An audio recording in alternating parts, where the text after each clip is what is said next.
नमस्कार प्रिय मित्रों, आप सब जानते हैं कि ग्रहों की चाल हमारे जीवन पर व्यापक प्रभाव डालती है।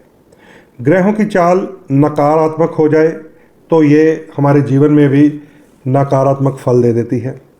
ग्रहों की चाल शुभ हो जाए, सकारात्मक हो जाए तो हमारे जीवन में भी शुभ समाचार सुनाई देते हैं। नकारात्मक ग्रहों से हम काफ़ी महीनों से जूझते आ रहे हैं, लेकिन आज मैं आपको बताने जा रहा हूँ जून 2026 एक ऐसा महीना है, 12 वर्ष के बाद एक ऐसा योग बनने जा रहा है। अगर प्रभु ने कृपा कर दी, अगर ज़रूर मैं लगाता हूँ क्योंकि वो प्रभु के हाथ में है, अगर प्रभु ने कृपा कर दी तो पिछले कई साल के घाटे पूर्ण हो सकते हैं।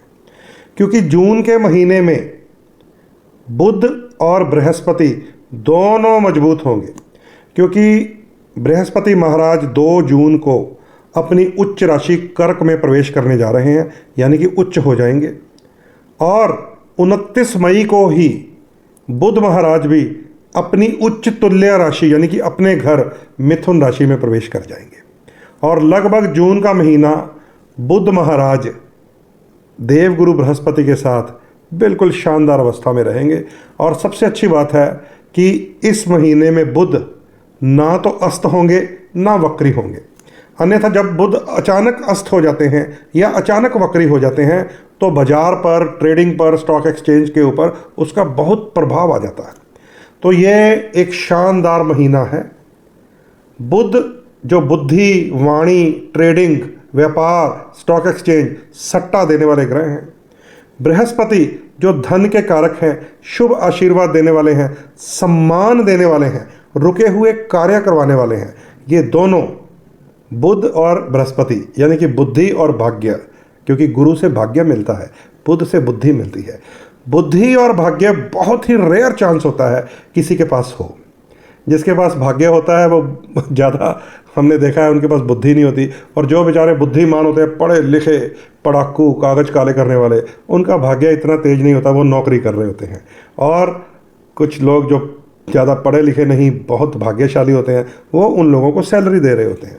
पर रेयर चांस भी देते हैं ईश्वर कि बुद्धि और भाग्य एक साथ शुद्ध हो जाए।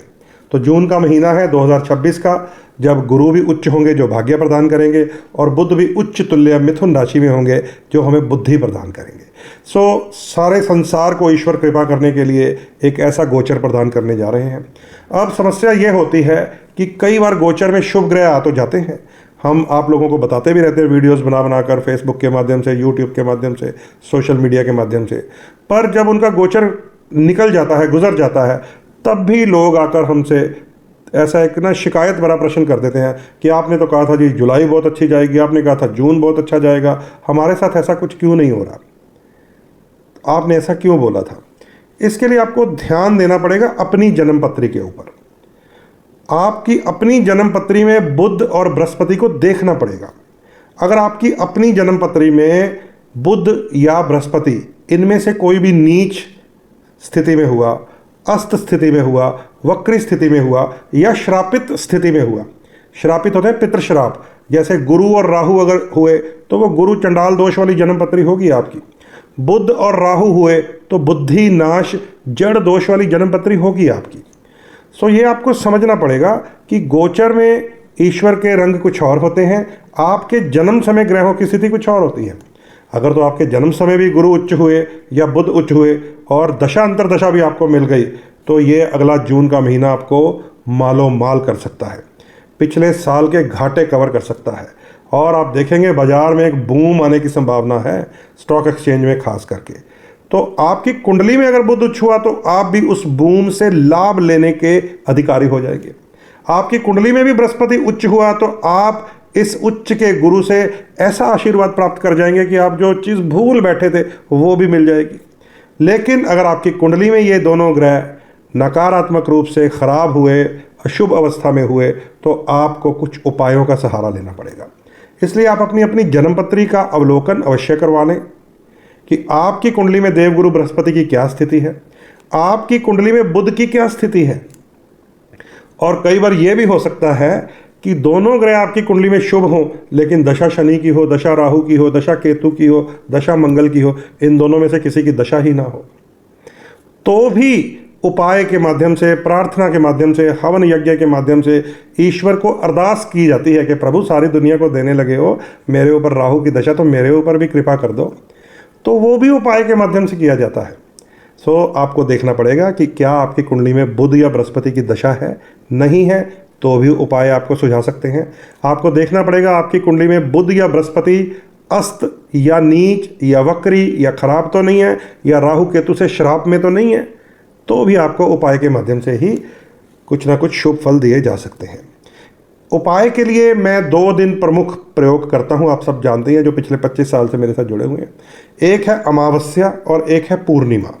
तो इस बार की जो अमावस्या आएगी वो भी बड़ी शानदार है, सोमपति अमावस्या आ रही है और पूर्णिमा उससे पहले ही आ जाएगी।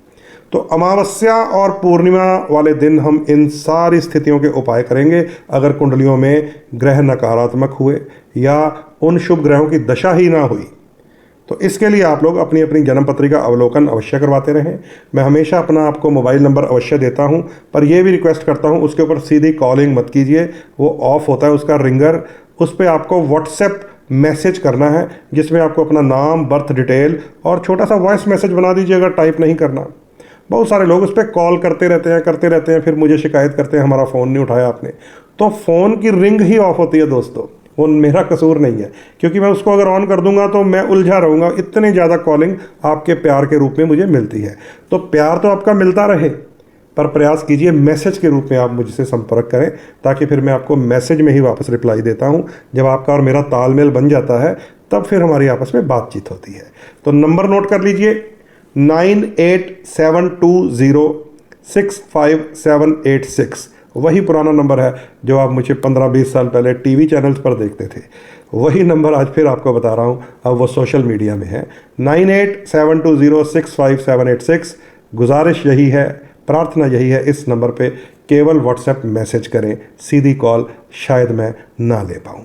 इन्हीं शब्दों के साथ अपनी वाणी को विराम लगा रहा हूँ, जाते हुए फिर से याद दिलवा रहा हूँ, जून 2026 बुद्धि और भाग्य दोनों आशीर्वाद और वरदान देने आ रहे हैं।